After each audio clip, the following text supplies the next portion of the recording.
yourself, because some people, like when they start a career, they may have like 2 or 3 different jobs, but do you see yourself doing this for the rest of your life?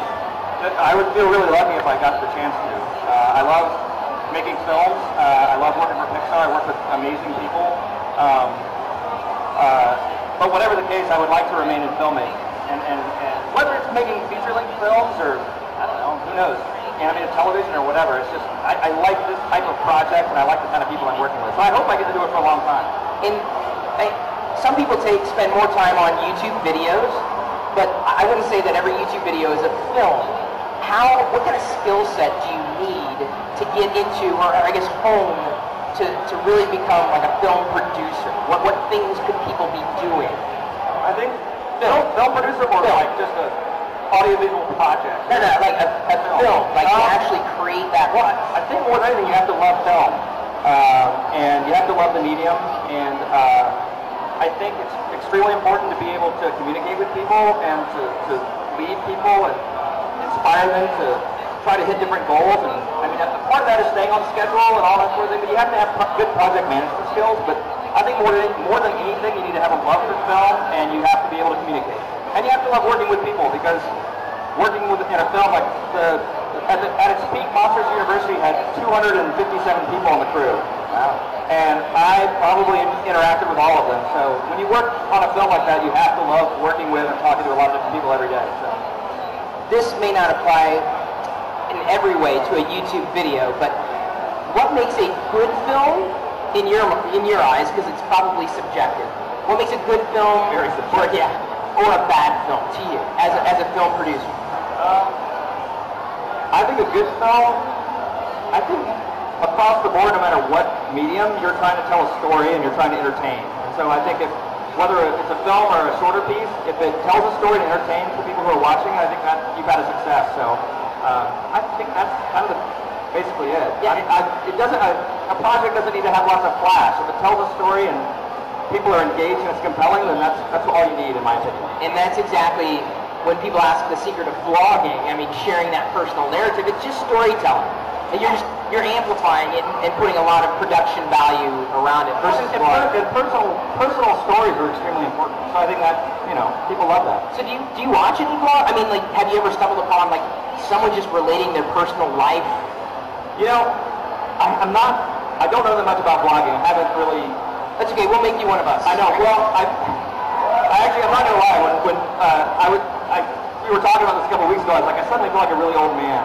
I'm not really familiar with vlogging, but I listen to a lot of radio.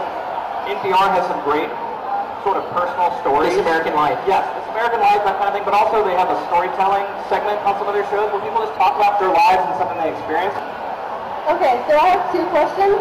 Okay. The first one is, how long does it usually take to make a Pixar film? I would say on average it's like 4 years from start to finish. There have been films that take a little bit longer and some that have been shorter, but on average I'd say about 4 years. So you have one more question. Oh, sorry. So I kind of want to be like a filmmaker kind of person myself, so was it difficult getting into it at first? Yeah, I mean it's really competitive. There are a lot of folks who apply for the jobs at Pixar and all other studios, but I stuck with it. I had to interview, I think over the course of 2 years, like 4 times at Pixar in order to get in the door. I just kept trying, and I really wanted it, and I wanted to work there. I wanted to work in film, so I didn't give up. And so I think that's kind of part of why I got the job. They were probably just tired of me sitting my resume in. So I would say if you really want something, just keep applying and keep trying. So that's really important. What kind of tools might you recommend that someone use today? Like because there's so many tools anybody can download and try. Yeah. Are there any ones? In terms of animation or animation or just creativity?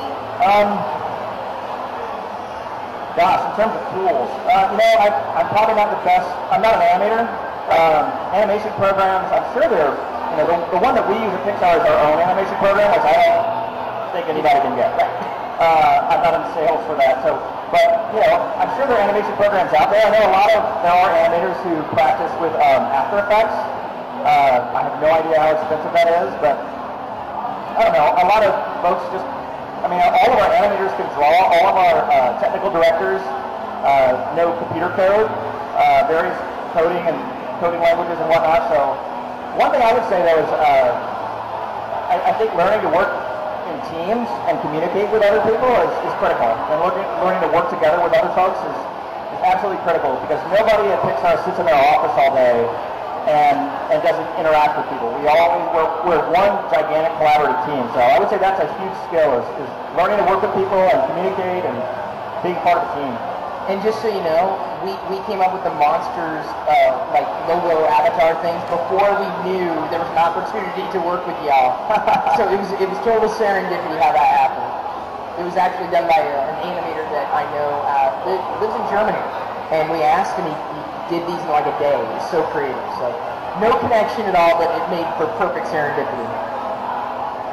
Oh, hello. Hi. Big fan, number one. Hello. Thank you.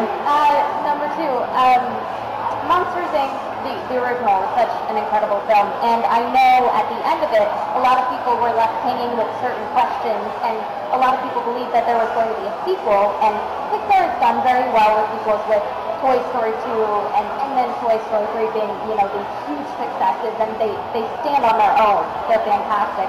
But what was the decision between, choosing to do something after the film and then choosing an origin story? Like weighing those things out, I guess. I think when they were talking about years ago, I really think the ending of Monsters, Inc. is one of my favorite endings of all the Pixar films. And it's, in my opinion, it's really hard to mess with that. That is just such a good ending.